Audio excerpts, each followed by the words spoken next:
श्रीकनकधारास्तोत्रम्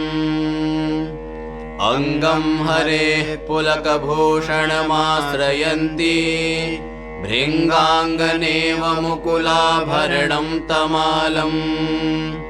अङ्गीकृताखिलविभूतिरपाङ्गलीला माङ्गल्यदास्तु मम मङ्गलदेवताया मुग्धा मुहुर्विदधति वदने मुरारेः प्रेमत्रपाप्रणिहितानि गतागतानि मालादृशोर्मधुकरीव महोत्पलेया सा मे श्रियं दिशतु सागरसम्भवाया विश्वामरेन्द्रपदविभ्रमदानदक्ष आनन्दहेतुरधिकं मुरविद्विषोऽपि ईषन्निषीदतु मयि क्षणमीक्षणार्धम्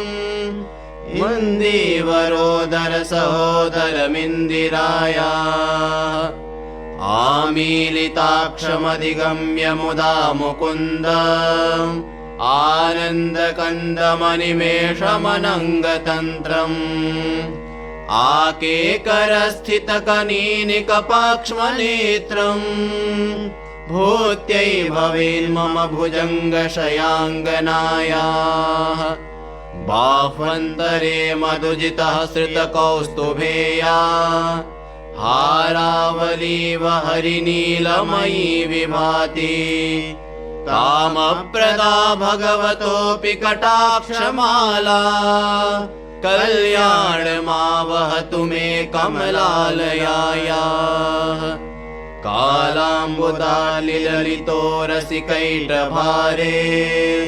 धाराधरे स्फुरति या तडिदङ्गनेव मातुः समस्तजगतां महनीयमूर्ति भद्राणि मे दिशतु भार्गवनन्दनायाः प्राप्तं पदं प्रथमतः किल यत्प्रभावान् माङ्गल्यभाजि मधुमाथिनि मन्मथेन मय्यापते तदिह मन्थरमीक्षणार्धम् मन्दालसञ्चमकरालय कन्यकाया दद्याद्दयानुपवनो द्रविणाम्बुधारा अस्मिन्न किञ्चन विहङ्गशिशौ विषण्णे दुष्कर्म घर्ममपनीय चिराय दूरम् नारायण प्रणयिने नयनाम्बुवाः इष्टाविशिष्टमतयोऽपि यया दयाद्र दृष्ट्या त्रिविष्टपपदं सुलभं लभन्ते दृष्टिः प्रहृष्टकमलोदरदीप्तिरेष्टाम् पुष्टिं कृषेष्ट मम पुष्करविष्टरायाः गीर्देवतेति गरुडध्वज भामिनीति शाकम्भरीति शशिशेखरवल्लभेति सृष्टिस्थितिप्रलयकेलिषु संस्थितायै तस्यै नमस्त्रिभुवनैकगुरोस्तरुण्यै श्रुत्यै नमोऽस्तु नमस्त्रिभुवनैकफलप्रसूत्यै रत्यै नमोऽस्तु रमणीयगुणाश्रयायै शक्त्यै नमोऽस्तु शतपत्रनिकेतनायै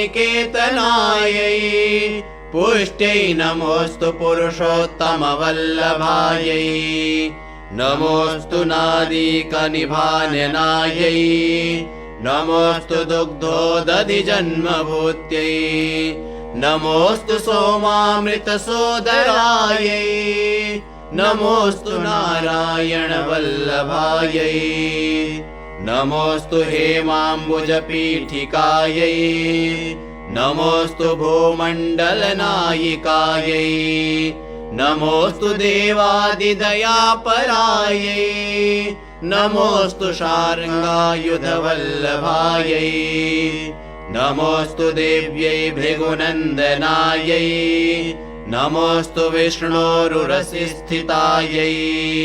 नमोऽस्तु लक्ष्मी कमलालयायै नमोऽस्तु दामोदर वल्लभायै नमोऽस्तु कान्त्यै कमलेक्षणायै नमोऽस्तु धूत्यै भुवनप्रसूत्यै नमोऽस्तु देवादिभिरर्चितायै नमोऽस्तु नन्दात्मजवल्लभायै सम्पत्कराणि सकलेन्द्रियनन्दनानि साम्राज्यदानविभवानि सरोरुहाक्षि त्वद्वन्दनानि दुरिताहरणोद्यतानि मामेव मातरनिशं कलयन्तु नान्यत् यत्कटाक्षसमुपासनाविधिः सेवकस्य सकलार्थसम्पदः सन्तनोति वचनाङ्गमानसैः त्वां मुरारिहृदयेश्वरीं भजे सरसिजनिलये सरोजहस्ते धवलतरांशुकगन्धमाल्यशोभे भगवति हरिवल्लभे मनोज्ञे त्रिभुवनभूतिकरे प्रसीद मह्यम् दिग्गस्थिभिः कनककुम्भमुखावसृष्ट स्वर्वाहिनी विमलचारुजलप्लुताङ्गीम् प्रातर्नमामि जगतां जननीमशेष लोकाधिराजगृहिणीममृताब्धिपुत्रीं कमले कमलाक्षवल्लभे त्वं करुणापूरतरङ्गितैरपाङ्गैः अवलोकय माम किञ्चनानां प्रथमं पात्रमकृत्रिमं दयायाः स्तुवन्ति ये स्तुतभिरमोभिरन्वहं त्रयीमयीं त्रिभुवनमातरं रमां गुणाधिका गुरुतर भाग्यभागिनो भवन्ति ते भुवि बुधभाविताशयाः अङ्गं हरेः पुलकभूषणमाश्रयन्ति भृङ्गाङ्गनेव मुकुलाभरणं तमालम् अङ्गीकृताखिलविभूतिरपाङ्गलीला माङ्गल्यदास्तु मम मङ्गलदेवतायाः मुग्धा मुहुर्विदधति वदने मुरारेः प्रेमत्रपाप्रणिहितानि गतागतानि मालादृशोर्मधुकरीव महोत्पलेया सा मे श्रियं दिशतु सागरसम्भवायाः विश्वामरेन्द्रपदविभ्रमदानदक्ष आनन्दहेतुरधिकं मुरविद्विषोऽपि ईशन्निषीदतु मयि क्षणमीक्षणार्धम् मन्दीवरोदर सहोदरमिन्दिरायाः आमीलिताक्षमधिगम्य मुदा मुकुन्द आनन्दकन्दमनिमेषमनङ्गतन्त्रम् आकेकरस्थितकनीनिकपाक्ष्मनेत्रम् भूत्यै भवेन्मम भुजङ्गशयाङ्गनायाः बाह्वन्तरे मधुजितः श्रितकौस्तुभेया हारावलीव हरिनीलमयी विभाति कामप्रदा भगवतोऽपि कटाक्षमाला कल्याणमावहतु मे कमलालयायाः कालाम्बुदालिललितो रसिकैटभारे धाराधरे स्फुरति या तडिदङ्गनेव मातुः समस्तजगतां महनीयमूर्ति भद्राणि मे दिशतु भार्गवनन्दनायाः प्राप्तं पदं प्रथमतः किल यत्प्रभावान् माङ्गल्यभाजिमधुमाथिनि मन्मथेन मय्यापते तदिह मन्थरमीक्षणार्धम् मन्दालसञ्चमकरालय कन्यकायाः दद्याद्दयानुपवनो द्रविणाम्बुधारा अस्मिन्न किञ्चन विहङ्गशिशौ विषण्णे दुष्कर्म कर्ममपनीय चिराय दूरम् नारायण प्रणयिने नयनाम्बुवाः इष्टाविशिष्टमतयोऽपि यया दयाद्र दृष्ट्या त्रिविष्टपपदं सुलभं लभन्ते दृष्टिः प्रहृष्टकमलोदरदीप्तिरेष्टाम् पुष्टिं कृषेष्ट मम पुष्करविष्टरायाः गीर्देवतेति गरुडध्वज भामिनीति शाकम्भरीति शशिशेखरवल्लभेति सृष्टिस्थितिप्रलयकेलिषु संस्थितायै तस्यै नमस्त्रिभुवनैकगुरोस्तरुण्यै श्रुत्यै नमोऽस्तु नमस्त्रिभुवनैकफलप्रसूत्यै रत्यै नमोऽस्तु रमणीयगुणाश्रयायै शक्त्यै नमोऽस्तु शतपत्रनिकेतनायै पुष्ट्यै नमोऽस्तु पुरुषोत्तमवल्लभायै नमोऽस्तु नादीकनिभाननायै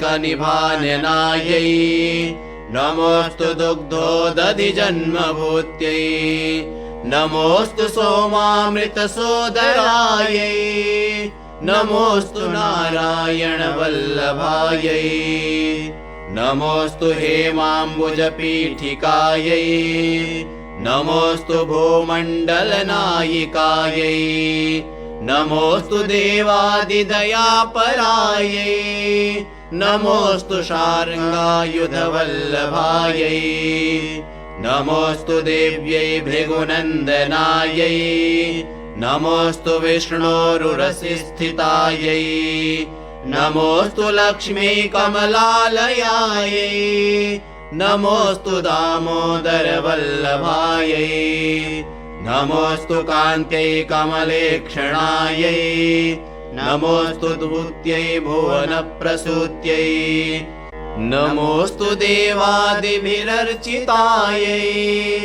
नमोऽस्तु नन्दात्मजवल्लभायै सम्पत्कराणि सकलेन्द्रियनन्दनानि साम्राज्यदान्यविभवानि सरोरुहाक्षी त्वद्वन्दनानि दुरिताहरणोद्यतानि मामेव मातरनिशं कलयन्तु नान्यत् यत्कटाक्षसमुपासनाविधिः सेवकस्य सकलार्थसम्पदः सन्तनोति वचनाङ्गमानसैः त्वां मुरारिहृदयेश्वरीं भजे सरसिजनिलये सरोजहस्ते धवलतरांशुकगन्धमाल्यशोभे भगवति हरिवल्लभे मनोज्ञे त्रिभुवनभूतिकरे प्रसीद मह्यम् दिग्धस्थिभिः कनककुम्भमुखावसृष्ट स्वर्वाहिनी विमलचारुजलप्लुताङ्गीम् प्रातर्नमामि जगतां जननीमशेष लोकाधिराजगृहिणीममृताब्धिपुत्रीं कमले कमलाक्षवल्लभे त्वं करुणापूरतरङ्गितैरपाङ्गैः अवलोकय माम किञ्चनानां प्रथमं पात्रमकृत्रिमं दयायाः स्तुवन्ति ये स्तुतभिरमोभिरन्वहम् त्रयीमयीं त्रिभुवनमातरं रमां गुणाधिका गुरुतरभाग्यभागिनो भवन्ति ते भुवि बुधभाविताशयाः अङ्गं हरेः पुलकभूषणमाश्रयन्ति भृङ्गाङ्गनेव मुकुलाभरणं तमालम् अङ्गीकृताखिलविभूतिरपाङ्गलीला माङ्गल्यदास्तु मम मङ्गलदेवतायाः मुग्धा मुहुर्विदधति वदने मुरारेः प्रेमत्रपाप्रणिहितानि गतागतानि मालादृशोर्मधुकरीव महोत्पलेया सा मे श्रियं दिशतु सागरसम्भवाया विश्वामरेन्द्रपदविभ्रमदानदक्ष आनन्दहेतुरधिकं मुरविद्विषोऽपि ईषन्निषीदतु मयि क्षणमीक्षणार्धम् इन्दीवरोदर सहोदरमिन्दिराया आमीलिताक्षमधिगम्य मुदा मुकुन्द आनन्दकन्दमनिमेषमनङ्गतन्त्रम् आकेकरस्थितकनीनिकपाक्ष्मनेत्रम् भूत्यै भवेन्मम भुजङ्गशयाङ्गनायाः बाह्वन्तरे मधुजितः श्रितकौस्तुभेया हारावलीव हरिनीलमयी विभाति कामप्रदा भगवतोऽपि कटाक्षमाला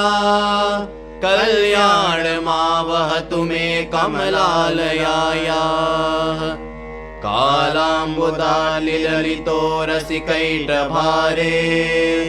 धाराधरे स्फुरति या तडिदङ्गनेव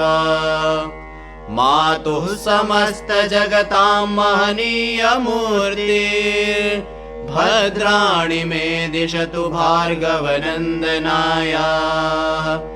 प्राप्तं पदं प्रथमतः किल यत्प्रभावान् माङ्गल्यवाजिमधुमाथिनि मन्मथेन मय्यापते तदिह मन्थरमीक्षणार्धम्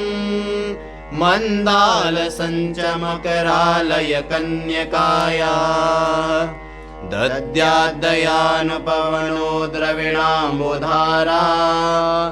अस्मिन्न किञ्चन विहङ्गशिशौ विषण्णे दुष्कर्म घर्ममपनीय चिराय दूरम् नारायण प्रणयिने नयनाम्बुवाः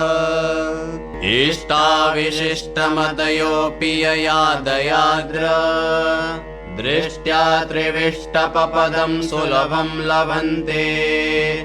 दृष्टिः प्रहृष्टकमलोदरदीप्तिरेष्टाम् पुष्टिं कृषेष्ट मम पुष्करविष्टरायाः गीर्देवतेति गरुडध्वज भामिनीति शाकम्भरीति शशिशेखरवल्लभेति सृष्टिस्थितिप्रलयकेलिषु संस्थितायै तस्यै नमस्त्रिभुवनैकगुरोस्तरुण्यै श्रुत्यै नमोऽस्तु नमस्त्रिभुवनैकफलप्रसूत्यै रत्यै नमोऽस्तु रमणीयगुणाश्रयायै शक्त्यै नमोऽस्तु शतपत्रनिकेतनायै पुष्ट्यै नमोऽस्तु पुरुषोत्तमवल्लभायै नमोऽस्तु नादीकनिभाननायै नमोऽस्तु दुग्धोदधिजन्मभूत्यै नमोऽस्तु सोमामृतसोदरायै नमोऽस्तु नारायणवल्लभायै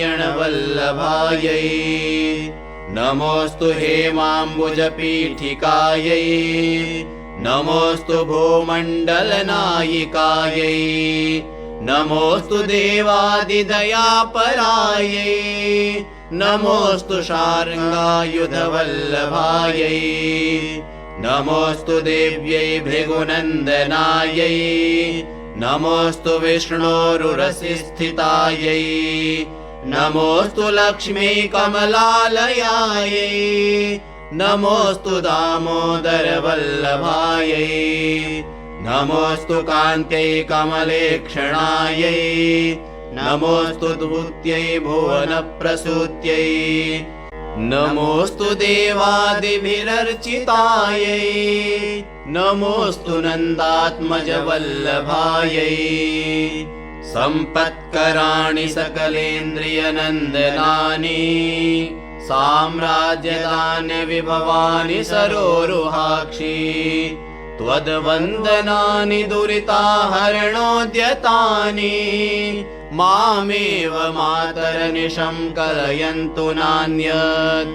यत्कटाक्षसमुपासना विधिः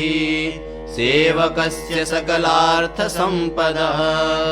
सन्तनोति वचनाङ्गमानसैः त्वां मुरारिहृदयेश्वरीं भजे सरसिजनिलये सरोजहस्ते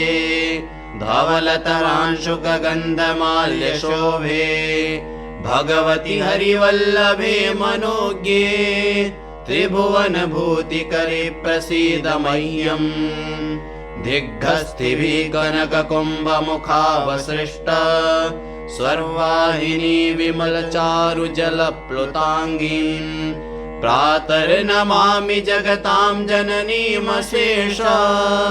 लोकाधिराजगृहिणीममृताब्धिपुत्रीं